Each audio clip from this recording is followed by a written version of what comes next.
In 2017, the Crash Bandicoot N Sane Trilogy was released, and Crash fans everywhere rejoiced. The game was hugely successful, not only on the PS4 where it stayed exclusive for a year, but also later the next year when it was released on the Nintendo Switch, Steam, and Xbox One for the first time. The return of Crash Bandicoot, previously dormant for many years, had been hinted at on many occasions with sneaky hints and DLC in a Skylanders game, but when we were told the original 3 Naughty Dog PlayStation 1 games were going to be remade, admittedly we didn't know what to expect. Then we saw it, and we knew exactly what the game was going for. The N Sane Trilogy was the originals brought back to life for both the old guard to enjoy once again and for a brand new generation. We all knew what a remake was, but I don't think we understood fully exactly how important remakes were until the N Sane Trilogy dropped. This remake changed the game when it came to remaking old games and showing exactly how you could do it while respecting the game. Now, this is a trophy channel, and the N Sane Trilogy made waves here. The Platinum Trophy runs took people by surprise for how challenging they are. This is partially due to Vicarious Visions kinda messing up with the polygons, just a bit, but mostly this is due to the time relics being added to the first 2 games. Without spoiling too much of the trophy guides to come, these time trials make getting the 3 Platinum Trophies an unrelenting challenge. Getting all 3 Platinum Trophies is a badge of honor and an exercise in patience and perfection. And this video is here to help you get there. The video is going to cover every trophy guide found in the N Sane Trilogy and give you all the strategies to collect each one, especially going after the time trials. Whether you're collecting gems, gold tier time relics, crystals, or Wumpa, I have you covered with these 3 Platinum Trophy guides for Crash Bandicoot 1, Crash 2, Cortex Strikes Back, and my favorite game of all time, no hyperbole when I say this, I really mean it, Crash 3 Warped. This is Platinum Hunters, the show where we take a look at everything it takes to get the Platinum Trophy and whether it's worth the effort to achieve it. If this is your first time watching Platinum Hunters, this video is made up of 3 episodes previously released and combines them into a full movie. If you want to see more single game trophy guides, please check out my channel and subscribe for new guides every week. You might just find your next Platinum Trophy.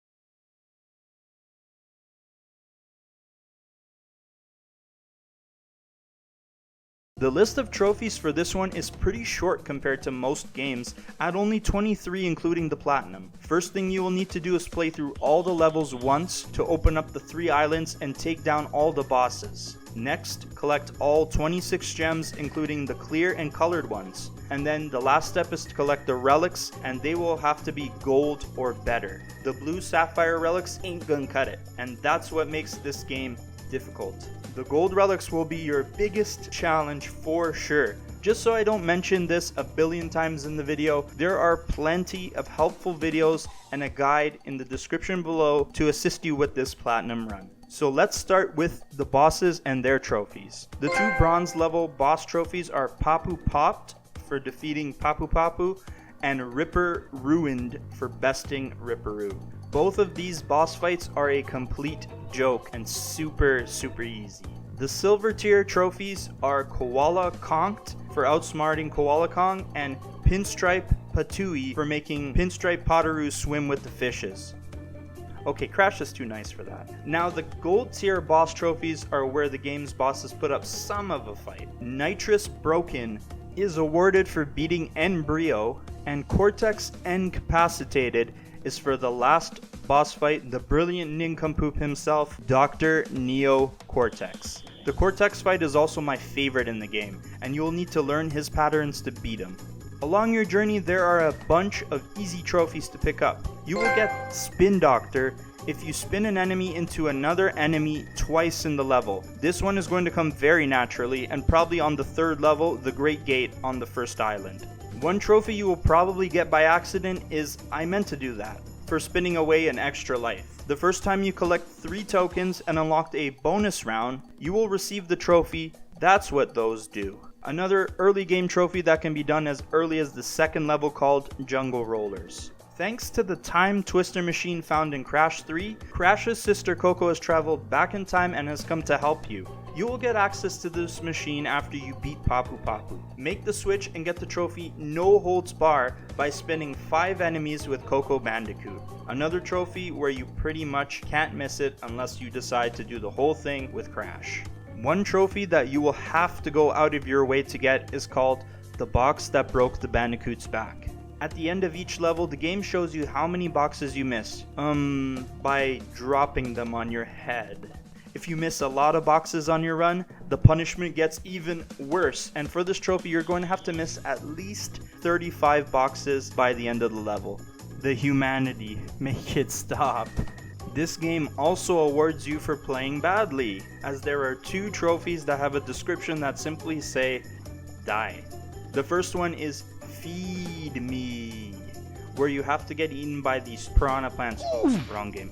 These Venus flytraps. These things are available early on in the game and pretty much everywhere. The second trophy, I See London, I See France, can be obtained when you're electrocuted. The level Cortex Power is probably the spot where you'll first obtain this one, and that level is on the 3rd and final island. The last trophy before we start talking about collectibles is called On Cloud 99, and to get it to pop you will need to accrue 99 lives. Every time you collect 100 Wumpa Fruit you will gain a new life, so you could do it the old fashioned way if you like, or hear me out. At the beginning of the level Castle Machinery, there is a section that you can access once you have the green gem, where you can obtain a whopping 30 lives. Now once you have them, exit the level, create a manual save of the game, quit out to the title screen, and then press continue. When you re-enter the level and go to the same gem path, the 30 lives will be back. So redo the process another 2 or 3 times to get 99 lives and the trophy. Alright, so far the game is seeming pretty easy, all things considered. Well, now it's time to get into the spicy stuff, starting with collecting all the gems.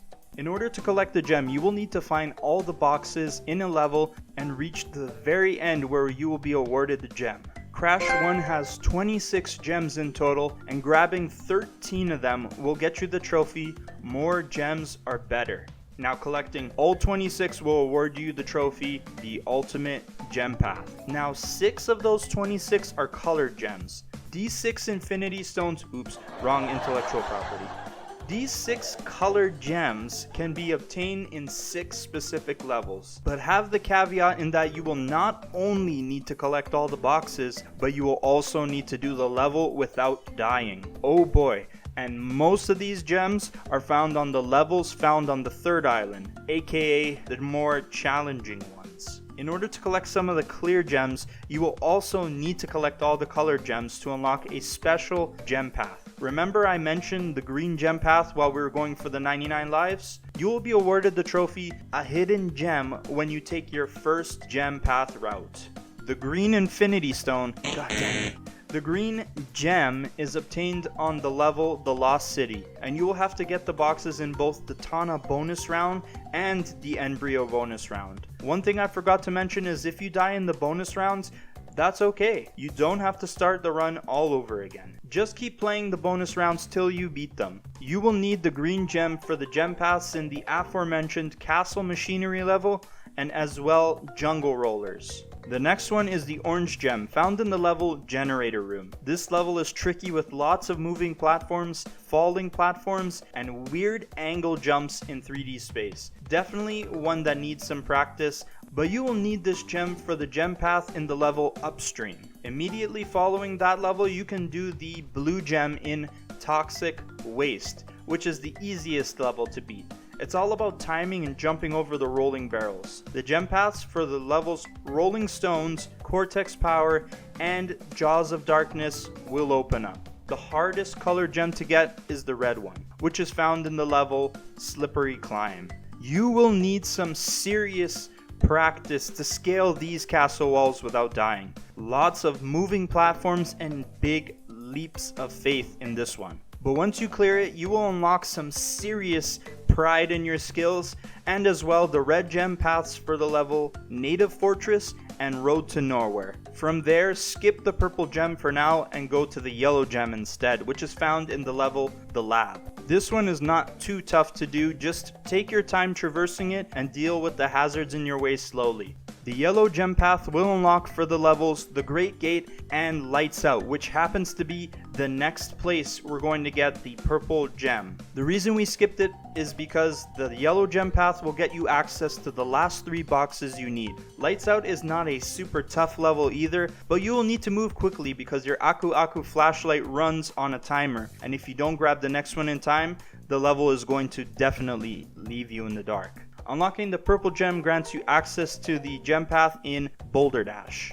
There, now you have collected all of the colored gems and uncovered all of the gem paths. You are now poised to dominate and collect all the gems. Well, almost. There are 2 levels locked behind these keys that you will have to collect, and 2 more trophies to collect as well. Within the levels Sunset Vista and Jaws of Darkness, there are 3 Cortex coins you can collect. Those Cortex coins will unlock a bonus round that you will have to get to the end and then finish the level to obtain the key. Getting the key for Sunset Vista will unlock the trophy Cortex's Crazed Contest and unlock the level Whole Hog. As well, getting the key in Jaws of Darkness will unlock the trophy Cortex's Terrifying Trial, and it will give you access to the Fumbling in the Dark level. You will need to do these Cortex bonus rounds to get all the gems anyways, so this is just another thing for you to do. Now go through all the levels, collecting all the boxes until you unlock the Ultimate Gem Path trophy, and then get ready for your last and biggest challenge, the Time Relics. Now, the original version of the game did not have time relics, and they were added into the N Sane version of Crash 1. And when these times were added, they made these times feel very tight. So where I recommend you start is by doing the time relics after you have experienced each level a few times through gem completion. To unlock the time clock, you're going to need to beat the level at least once anyways. Unfortunately, these time relic runs will have to be done in one go, with no checkpoints. So dying right in the middle of one is going to put you right back at the beginning of the level. At gold tier, you will have a bit of time to stop in certain levels, but you will still need to pick up the pace right after that. Now once you feel confident, pick a level, check the gold time requirement by pressing L1 and then start practicing. Clear each level one by one until you collect the trophy Catch Me If You Can for collecting 5 time relics at any grade. And then make sure you improve those so you can get the trophy Could Go All the Way for collecting 10 relics that are graded gold or better. So far so good. You've probably gotten some gold relics and maybe even some platinum grade ones. But in your pursuit to get the final trophy on this platinum run, there are going to be some levels that are going to stand in your way. To get the trophy, practice makes perfect. For collecting all 26 relics at gold grade or better, there are a few levels you will most likely spend the most time on. I certainly did. And here are the last 5 levels I struggled with to get the trophy. Guides for every level will be available below. The lab is a pretty easy level all things considered, but not when you're under a strict time limit. To get the gold relic, you will need to time your start with the obstacles in the level. So wait just a split second before you grab the time clock. That way, most of them will be in a state where you can pass them safely without stopping. Later in the level, you also have to spin a lab assistant at a very certain angle straight through the door to take care of some TNT crates on the other side. Definitely not the worst run, but definitely takes practice and will rack up a death count. Next came Native Fortress, which isn't inherently a tough level, but there are some annoying parts that could flub your run. The parts where you have to spin the platforms from their upright position and then bounce on the metal crates had me fuming when I messed them up. Plus, the last stretch of the level can be pretty stressful. Thankfully, you can take advantage of this shortcut that alleviates some of the stresses of the final part of the run. At 2 minutes and 25 seconds, it's also one of the more longer gold time relic runs. This list would not be complete without mentioning the infamous Slippery Climb. This one also took me a while to do, with its platforms that are either rapidly moving back and forth or moving in a windmill pattern, making jumps very difficult. However, I found most of the challenge in this level is found at the beginning and middle section of the run. It's also entirely in 2D space, so I didn't have to worry about depth perception. As I got closer to the end, the level felt like it was getting easier to do, but don't let my words fool you. It's still a Herculean level to beat, but it didn't end up being the most difficult one like I thought it would be. The Lost City was already pretty challenging when it came to its Gold Relic Run, but then it came time to do the longer and more difficult version of it called Sunset Vista. This level's Gold Relic Run is the longest in the game, clocking in at 4 minutes and 10 seconds. It's not the most difficult level to traverse, but because you have to do this without dying, I spent a tremendous amount of time on it. There are many sections in this level with moving platforms and obstacles that will jump out at you. A lot of muscle memory and memorization is required, and unlike Slippery Climb, the level keeps getting progressively harder as you go. I've gotten to the top of this climb and inside of the end only to mess it up and have to restart the run. This was the second last gold relic I got and it wasn't even the toughest. My God. The high road. The damn high road. This sanity reducing level is by far the toughest one. We went from a run that is 4 minutes and 10 seconds to a run that's 1 minute and 11 seconds. Yet this level feels like there is more room for error with its falling platforms, huge leaps of faith, and icy patches. The other bridge level, Road to Nowhere, was pretty tough, but that level was child's play compared to the high road. This level is going to show you how garbage the hitboxes and rounded polygons are in the remake. Land on the ledge of anything in this level and you're guaranteed to fall. In order to make this absurd time, you won't be able to stop and hop on these turtles. That takes far too much time, so your only option is to bounce off of these slippery ropes, and you have to land on them at a certain angle. Too far to the right or left of these and you will slip back onto the bridge or completely off of it. Practice certainly does make perfect, and you will have to practice this level over and over till you get the gold relic. And finally, the practice makes perfect gold trophy. All I can say is good luck. Oh man, this game was exhausting to do. But if you have followed this guide and have gotten every trophy, congratulations. And I really mean congratulations. You will be awarded the Trepid Crash Bandicoot Platinum Trophy for Crash Bandicoot from the N Sane Trilogy.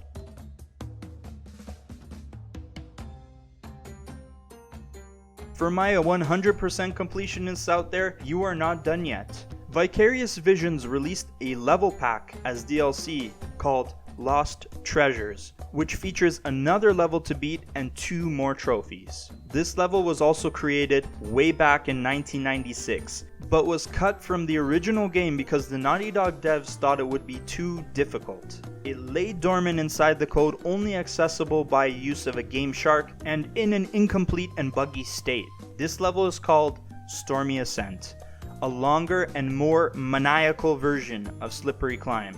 Yeah, it's the hardest level in the game, full stop.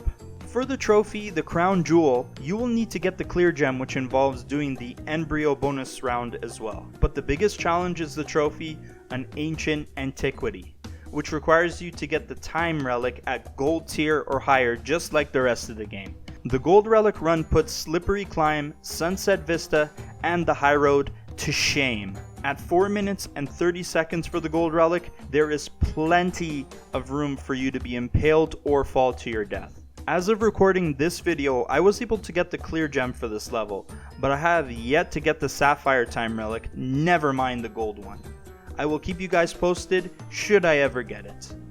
But overall, I am proud of what I accomplished. I put in the time and effort, and I got good at this game. I have the platinum trophy in my case to show for it, but it took a long time and lots of patience while failing over and over. After some people spend time playing this game, The reality is that not everyone will want to put in that much time and effort into this platinum trophy. I can only recommend getting this platinum trophy for hardcore Crash Bandicoot fans and people who love and embrace a challenge of this caliber. And then if you want to do 100% trophy completion, it's going to require one more level that will be your ultimate test. If you really want to plat the N Sane Trilogy though, I recommend starting with either Crash 2 or Crash 3 first, which we will cover on this show. Then tackle this one if you're still up for the challenge.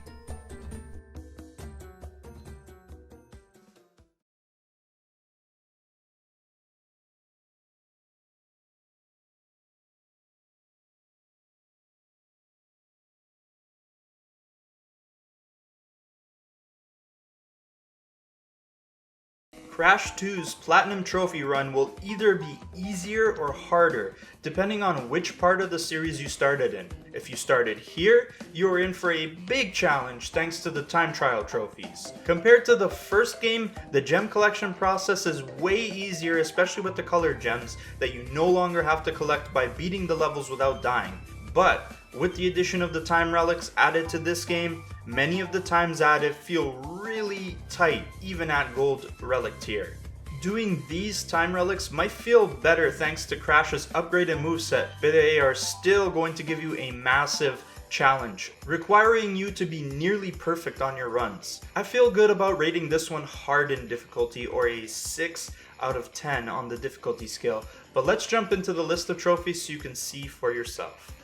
Starting with the game's 5 bosses. The bronze tier ones are Professor Pulverize for once again defeating Ripperoo. That's right, you should have stayed down the first time. And Komodo no Mo for taking out both Komodo brothers Joe and Mo. Both these bosses are really easy to take down, but at least they're pretty flavorful fights. Like the last game, these are not the best boss fights you will ever play, but I do appreciate what Vivi has done to spruce these things up. Our silver tier boss trophies are Tiny Tricked for evading the grasp of this glorious bastard right here, and Mech Wrecked for shutting down Engine's superpowered, super annoying mech robot. Engine is the most difficult fight in the game, but both these fights are still pretty weak sauce. And lastly, our gold tier trophy is Cortex Inadequate for foiling the mad scientist himself for the second time. Easily my least favorite Cortex fight in the entire franchise, but again, very flavorful. The Naughty Dog devs really had a great direction for the characters, and we absolutely cannot forget about all the work that Vicarious Visions did to dress up these boss fights and make them feel brand new. Now let's take a look at a bunch of trophies you will grab along the way. Bonus paths are back, and you can grab the trophy A Road Less Traveled when you step on your very first bonus path marked by the question mark symbol. The next trophy is the only missable trophy in the game, but it's not a big deal if you don't get it because it happens right at the beginning of the game. To get the Cortex Infuriated trophy, you need to ignore grabbing the purple crystal in the first level you choose. Instead of Cortex congratulating you on getting the crystal, he will get mad and tell you to get back in there and get him that damn crystal. Do this another 3 times to troll Cortex, and on the 3rd time he will give up and he will pop the trophy. This can only be done when you have no crystals, so that's why it's missable. Just make a new save file when you need to grab it, if you miss it along the way. Moving right along, when you get to Warp Room 2, a time-traveling Coco Bandicoot will join your party again, and you're going to have to use her to get the trophy Boom Shakalaka. Make the switch, hop into a level, and give 5 of these enemies a Coco leg drop to get the trophy. Also in Warp Room 2, you will come across your first death route in the level Air Crash, and you have a chance to get the trophy Cheated Death for the time being. You'll need to get to the platform with a skull and crossbones on it for the trophy, but along the way you cannot die once or it will disappear. Lastly, this one is kind of mean, but you can get the trophy A Helping Paw in Warp Room 2 by jumping on the head of Polar, who's just chilling there, minding his own business inside the warp room. As much as you don't want to, because he's absolutely adorable, you have to jump on his head 10 times to pop the trophy and get 5 lives as well. Thanks, furry little dude. Alright, now that we have made it to Warp Room 3, you can get the trophy Crash Cubed in the level Bear Down. Hooray, more abusing the polar bear just minding his own business. Halfway through the level, you will see some enemies that are lifting blocks of ice, and you have to either jump over it or pass under it. Well, if you do neither and run full speed into it, that's gonna be enough to get you a trophy. Use your speed boost before crashing into the ice block to launch Crash and obtain the prize.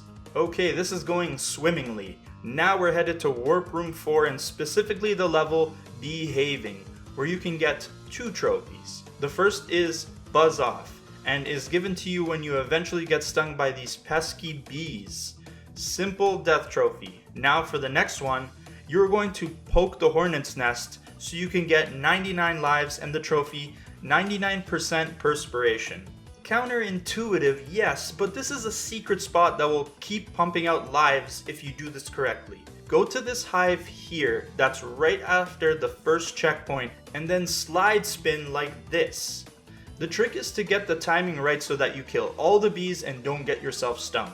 Every successful time you perform this action, you will be rewarded a life, and you can keep doing this because the bees will keep respawning. Hit 99 lives and receive the trophy. With all those trophies out of the way, now just head to the end of the game and clear it, because now we're going to talk about the shiny stuff. It's time to collect all the gems. There are a lot more this time, but they are much easier to get, especially the colored ones. If you collect 21 gems or half of them, you will get the trophy One Man's Trash, and then collecting all 42 of them will get you Laser Powered Vengeance. Now, in order to collect all the gems, you will need access to the levels in the secret warp room, which is unlocked when you find your first secret exit in one of the levels, and then you will have to find the other 4 secret exits to unlock those levels and get all 5 trophies. The first one, jumping the jet board, is found in the level Air Crash right after the first checkpoint. Instead of hopping on the jet board, make your way to this platform right here across these boxes, and you will be transported to the secret warp room and unlock the red gem path in the level Snow Go that you already cleared in Warp Room 1. Very important for when we talk about the colored gems later in this video. The next one is called Island Hopping and is right at the very end of the level Bear Down. Instead of proceeding forward to the exit, head down and across these floating platforms until you reach the ice platform. This will again place you in the secret warp room and unlock another route in the level Air Crash. Wow, Air Crash got lots of love in this game. You will need this secret entrance to get all the boxes on that level, so very, very helpful. Next one is No Bear Left Behind, which is found in the level Un-bearable. After the chase scene where you ride on Polar, he will launch you to safety and the big bear will slide into the hole. Ha!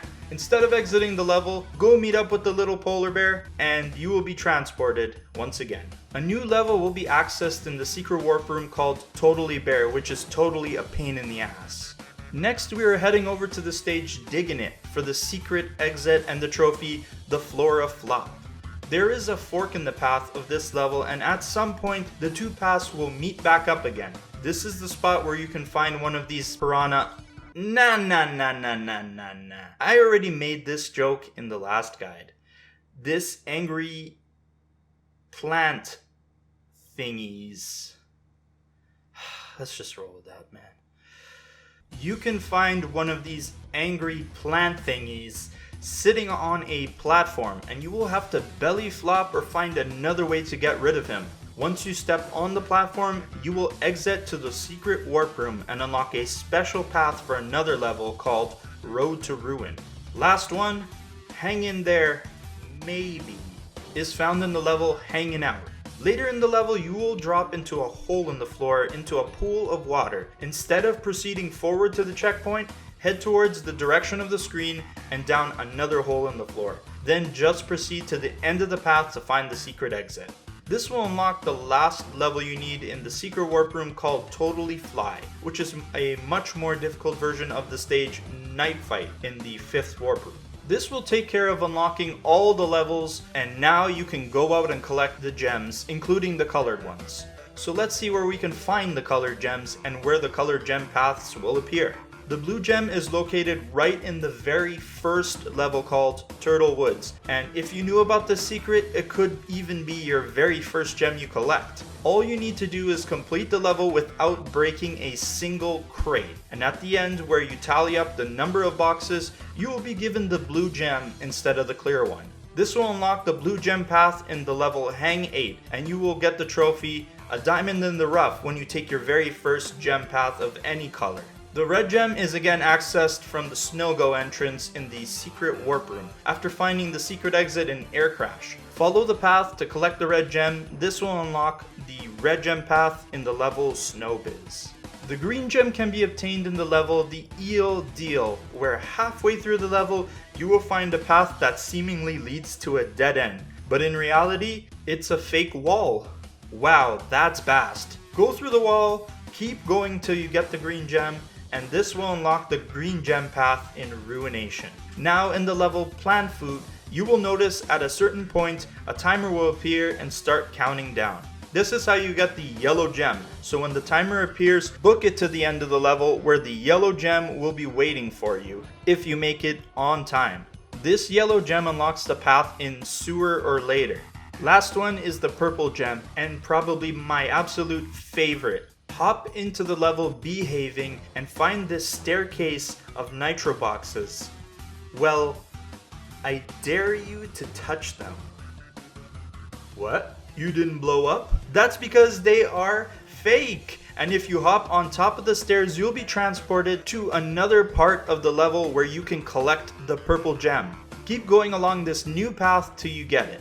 Now I've been purposely forgetting to mention this one specific level when speaking about the colored gem paths, because the level Spaced Out has a multicolored gem path. You will need all 5 colored gems to be able to traverse this gem path and collect the clear gem that's waiting at the end. Once you collect that gem and the rest of the gems, you will be done with this part of the Platinum Run, and all that will be left is the Time Relics, which will be your toughest challenge. Ooh boy. The time trials in this game are no joke. The time thresholds are very tight, and there are going to be some levels where you will have to know them better than you know yourself. Remember that you have to get at least gold tiers for the relics, and that's the crazy thing. It's not even the hardest times to get in the game. To the people who have collected all the platinum tier relics, I salute you masochists. I'm good with just gold, cause some of these levels at the gold rank stoked a rage inside of me that I'm still not sure is human. But your first trophy, Kicking the Tires, will be awarded when you collect 5 relics at any grade. Then you will unlock Light the Fires when you collect 10 time relics at gold or better. And then it's time to put all your skills and perseverance to the test to get the very last trophy for the Platinum Run, Wumpa Burner Engaged, for collecting all 27 relics at gold tier or better. I'm going to tell you which ones I had the most trouble with, but I'll also include some helpful guides in the description so that you can see how to do the gold relics. But essentially, the bulk of my troubles all came from these 3 sets of levels: the Ruin ones, the Sewer ones, and the Space ones. I'm going to talk about the Space ones first because damn was I pissed. The levels Piston It Away and Spaced Out were the last 2 levels I had to complete, and I spent a considerable amount of time on both of them trying to make it to the end, grab the Sapphire Relic, not gold, the Sapphire Relic, and then optimize my times so that I could get the gold relics. And many of the runs were foiled by these metallic little assholes right here, waving their electric hands in the air. They are the reason why you will rack up a significantly sized death count. I don't know if they're doing the Macarena, the Cha-Cha Slide, or even the Harlem Shake, but they need to stop. They need to stop. Coupled with enemies that can be spun, foot-activated traps, and lots of obstacles that require sliding and slide jumps, these 2 levels are essentially the hardest in the game. A step down from those are the 3 sewer levels, which obstacle-wise are not as tough, but time-wise, they still suck. The main issue is the sections where you have to hang from the ceiling and navigate around these metal spike creatures that go back and forth. I wish I could say take your time to safely avoid them, but even at gold rank, you don't even have time to do that. Most of the times require you to blitz through, narrowly avoiding them, or give up an Aku Aku mask to make sure you are still on track. And these eels right here don't make the run any easier, to the point that you have to time your starts around these guys to avoid getting shocked. And lastly, the ruin levels were a pain in the butt. Not so much Road to Ruin, which is only mildly tough, but definitely Ruination. First, there are these tiki statues that spit fire, and you can't spend all day waiting for them to stop because you are on the clock. Then there's the nitro boxes, TNTs, and different types of enemies littered everywhere in the level. Yeah, I said littered because they are trash, but not as trash as this section right here. This part requires you to travel across these rotating sorry excuses for platforms. Remember the rounded polygon problem from the last game? Well, it really affects you here, where you will be slipping and sliding off these things more times than you can count. You really have to learn how to traverse these platforms quickly, because the less time you spend on them, the better. Thankfully, these ruin levels are short runs. Practice is always going to make perfect for these time relics, and once you get your very last one at gold tier or better, you will get the trophy. And if you have followed this guide and have gotten all the other trophies, booyah grandma, you will be awarded the incredible Crash Bandicoot Platinum Trophy for Crash 2 Cortex Strikes Back from the N Sane Trilogy. Overall, this halfway point in the trilogy is a great game and a pretty challenging Platinum Trophy to get. You will get that same sense of pride in getting the Platinum Trophy in this game that you did in the very first one. The good news is that if you're getting this one and your next goal is Crash 3, it's just going to get easier. But if you're climbing up from the other way, now you have to contend with the much harder Crash 1. But as for this game, I absolutely recommend Crash 2 if you're looking for a challenging Platinum Trophy to have in your collection. This one will give your collection some prestige without sending you through the wall like the first game's Platinum Run did. Coupled with the fact that you're playing one of the best Crash Bandicoot games in the franchise, there is a ton of fun platforming to be had here. And you're guaranteed to have a whooping good time with this game.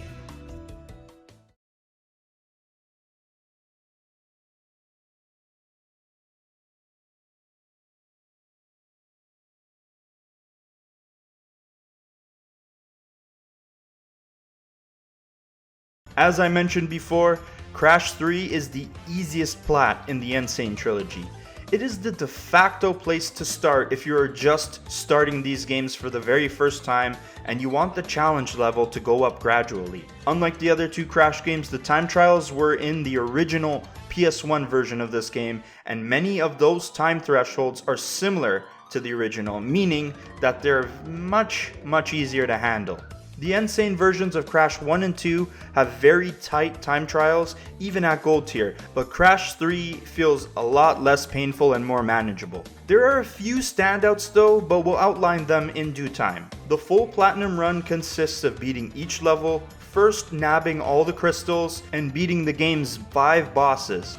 Then you're gonna go back and grab the rest of the gems that you haven't got, including the colored ones, and then the time relics at gold tier. As always, I added a bunch of helpful guides and videos if you get stuck, and they're in the description below.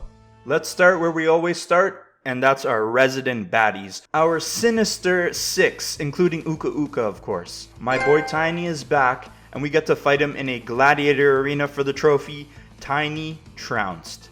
Then we gotta take out this hybrid beast with a mean streak for the trophy, Penta's Revenge. Dingodile may be so damn lovable in Crash 4, but here he's looking to roast yas. By far one of my favorite bosses in the whole series though. Next, we are sparring with Entropy and the trophy, a nefarious trophy. he'll be throwing beam attacks at us and whatever this is. So you gotta make sure you dodge them in time and take him out. Okay, enough with the time puns. I get it. Then we are grabbing the Mech Wrecked Again trophy when we take on Engine's brand new mech machine with Coco. This fight right here is so damn good. In general, the fights in this game are a huge step up. And it all comes to a head when we take on the best Cortex fight in the series for the Cortex Incarcerated trophy. Not only do you have to look out for Cortex's antics, but Uka Uka and Aku Aku are throwing down right in the middle of it. And both masks don't give a crap if Crash gets in the way, so you're gonna have to dodge that too. What an amazing boss fight to end out this trilogy of adventures. That'll take you to the end of the game with all the crystals, and now we're just gonna go back and grab anything we missed, including these miscellaneous trophies. The first one that is practically unmissable is taking the scenic route for taking your first bonus path. This can be obtained right in level 1 Toad Village about halfway through the level. The next trophy you can get is called Warts and All, and it's Warp's first death trophy. In the G-Wiz level in Warp Room 2, find one of these wizards and let them turn you into a frog to get the trophy. Also in Warp Room 2, you can get the trophy Your Moment of Zen in the Tomb Time level. Halfway through the level, you'll see a group of pots with a monkey throwing... Wait, is he throwing what I think? Never mind. But it's best you dodge it, that's for sure. If you keep dodging him for about a minute, the monkey will give up and do this cool Zen pose. You will pop the trophy soon after. After you defeat Entropy at the end of the third warp room, you will receive the Super Spin power-up as a reward. You will need this and Coco Bandicoot to get the trophy Category 5. Coco is playable from the beginning of the game, but after you gain this new superpower, use it on 5 enemies by rapidly tapping the spin button to activate the super spin. Now that we're in Warp Room 4, head to the Sphinxinator level to get the second death trophy, keeping Crash under wraps. You will come across these bouncing sarcophagi?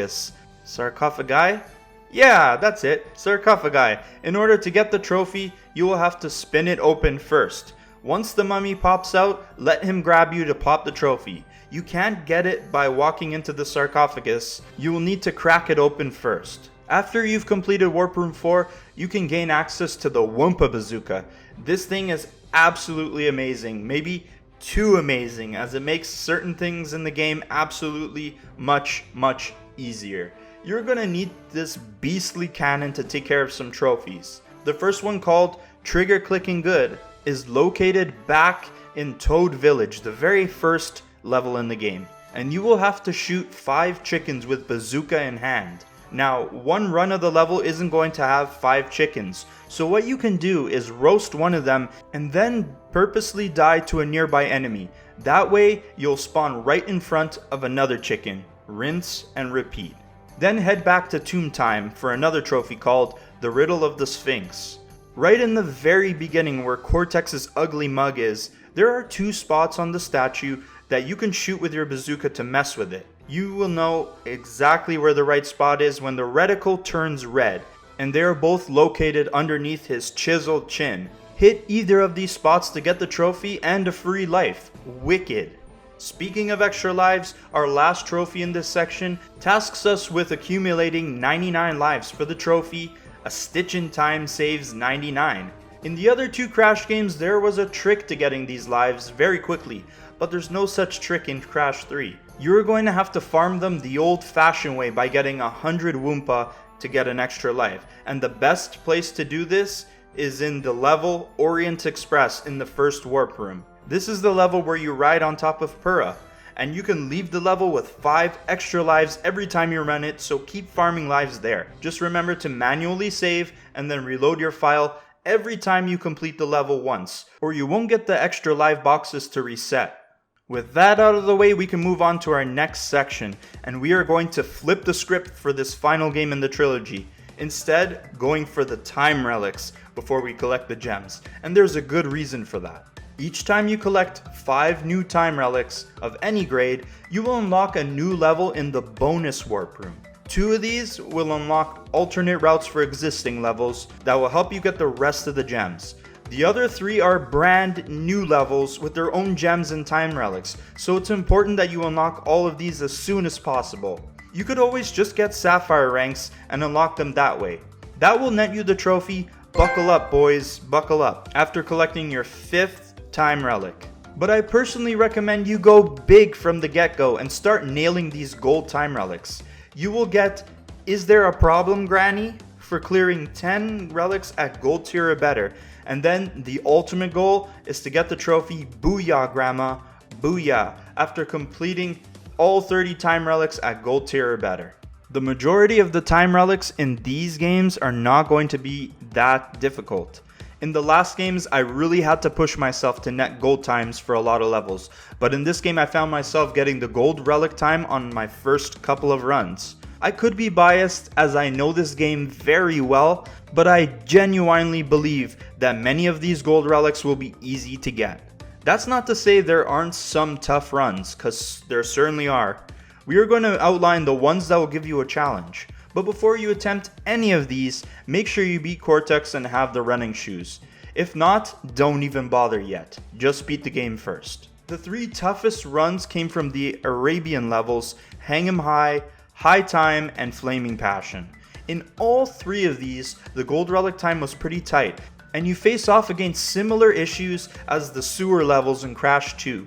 These damn climbing sections have no time for chill, and you have to maneuver around the enemies without stopping if you want to get the gold time. The other issue comes from scaling these walls efficiently. Between the bounce crates, awnings, and magic carpets floating up and down, there's potential to lose a bunch of time if you mistime your jump or if you fall. These 3 levels will definitely give you some problems, but one little trick you can do in high time is shooting the clock with the fruit bazooka in this manner on screen. This will give you a couple of extra seconds off your time, and trust me, you're gonna need it. The level Tomb Waiter is another one that will be an issue with the rising water level in these sections. Not only do you have to have your time start around the water level, but throughout the run you need to contend with it. There are platforms that you can stop and rest on when the tide is high, but this is going to increase your overall time. So you have to find a bunch of platforming tricks that will keep you moving even when the water level is raised. Learning those tricks is the key to clearing this level with a good time to get the gold relic. Other levels in the game have their quirks, but on the whole you shouldn't have to worry too much about getting the gold relic times. Maybe the motorcycle levels relics can be a bit tricky to get because of the weird turning, but the rest of the levels are not too bad time-wise. If you have Crash 1 and Crash 2's plot already, you are seasoned enough to handle anything this game is gonna throw at you. What's that? There are 25 levels in the warp rooms and 3 more in the secret room. Where are the last 2 levels? Well, my perceptive friend, there are indeed 2 more levels that will make up the 30 you need. Warp features 2 secret levels that will get you more gems, time relics, and most important, trophies. The trophy UFO Jing is for finding the secret exit in Road Crash, where you need to look out for this road sign with an alien head on it. Crash right into it and you will instantly be transported to the Hot Coco jet ski level. The relic in this one is a huge pain in the ass, and I recommend looking up a guide to show you the optimum path for this gold time relic run. The other trophy for the secret exits is called Getting Carried Away, for finding the secret exit in Dynamite. Now in order to get this one, you have to have the yellow gem in your Infinity Gauntlet to access this path. The gem can be obtained from the Hangin High level found in the secret warp room after you've collected 10 relics, which is another reason why we are doing these relics first. You can then take the yellow gem platform to the part of the level with the secret exit, getting the trophy a cut above the rest in the process for doing your first gem path. Once you find the second pterodactyl along the path, he will carry you to your destination, which is the level Eggipus Rex. This fun 2D level features Baby T, and the gold relic run is pretty easy to get. Now that you've unlocked every level in the secret warp room and achieved all 30 gold relics, you can now complete gem dominance and grab both trophies, leave no gem unturned at the 21 gem mark, and bringing down the house for acquiring all 42 gems in the game, including the colored ones. Grabbing all the colored gems is a good place to start, so let's cover where you can find them. The red gem can be found in the level deep trouble in the third warp room. Halfway through the level, you will notice a wall of crates and what looks like another path to swim through. In order to gain access to that path, you need to swim all the way to the very end of the level and hit the exclamation crate, then backtrack all the way to the crate wall where there is now a TNT. Trip the TNT and this will allow you to take the path all the way to the red gem. Grabbing the red gem will unlock the gem path in the level Boneyard in Warp Room 1, and that'll get you another clear gem. We already talked about the yellow gem from Hangin High's alternate route in the secret warp room, and the Dynamite yellow gem path already, so that one is clear. The last 3 gems, the purple, blue, and green gems, are all found in the game's 3 death routes. The purple gem is in the high time level, the blue gem is in Tomb Waiter, and the green gem is in Flaming Passion. Remember, in order to hop on the death route platform, you need to make it to that platform without dying. It's okay to die inside the death route, but you will have to restart if you die beforehand. The trophy, Not a Scratch, Give It Time, will also unlock after you ride your very first death route platform. Don't forget about the colored gem paths after you get them. The purple gem path is located in the Tomb Time level, the blue gem path in the Sphinxinator level, and the green gem path is in the level Gone Tomorrow. There is also one more gem path to worry about in the level Buglight, which is the Multicolored Gem Path. Just like Crash 2, Warped has its very own Multicolored Gem Path, where you need to have all 5 gems to fully complete it. Now that you are set to grab the rest of the clear gems in the game, don't forget to grab the gems from the 2 secret levels as well, because there is a separate trophy called Giving 102% for getting the clear gems in both the Hot Coco and Eggipus Rex levels. So after you've collected the final gem and the final gold relic, you are almost done with the Crash 3 Platinum Trophy run.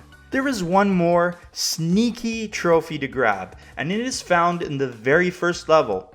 To get the trophy, accept no substitutes, you first need to get 100% game completion to get the imposter to come out of his hiding place. Then, halfway through the level Toad Village, look for the imposter in the background of the level. Gasp! It's Fake Crash! Get him! Pull out your Wumpa Bazooka and blast him to get the final trophy you need. Headshot, baby! Ha! That's what you get, imposter. It's time to do the Crash Dance, party people, because congratulations! You will be awarded the Invincible Crash Bandicoot Platinum Trophy for the insane version of my favorite game of all time, Crash Bandicoot 3 Warped. Just before you decide to put this game down and bask in your glory, Crash 3 has an extra level just like Crash Bandicoot 1 and 2 more trophies to nab. Unlike Stormy Ascent where the level was cut from the original game, Future Tense is a brand new level made by Vicarious Visions in the theme of the Future Frenzy / Gone Tomorrow levels. The end result is absolutely incredible and easily one of the very best levels you can play in this version of Warped. Vivi finds a way to build a level that even surprises veterans of the game with clever crate placements and new mechanics. Luckily, the 2 trophies are nowhere near as difficult as the ones in Stormy Ascent. The first one can be gotten right at the beginning of the level. It's called Fruit Fighter. Use your Wumpa Bazooka to blast a UFO scooting around the level background. A very nice and easy one before we get into a more difficult one. The second trophy is called The Future is Clear, and it's awarded for bringing home the clear gem after smashing all 145 crates in this level.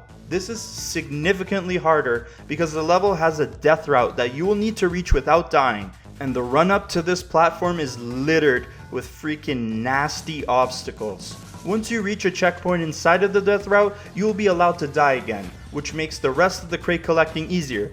However, I do recommend using the guide provided below to help you not only get to that death route point, but also show you where all the crates are, because Vicarious Visions, you guys are sneaky. Overall, Crash 3 is not that difficult of a Platinum Trophy run compared to the other 2 games. It is the de facto place to start trophy collecting if you just picked up your copy of N Sane Trilogy and want to get used to the mechanics of the series. If this is the last stop on the journey, then choo choo, you are gonna have a pretty easy time with Warp's Plat. I don't want to undervalue some of the time trials though, as you're still going to have to put some work in to get the gold relics. I can just recommend this one a whole lot easier than the others because of how much less head bashing you'll do collecting each gold tier time relic.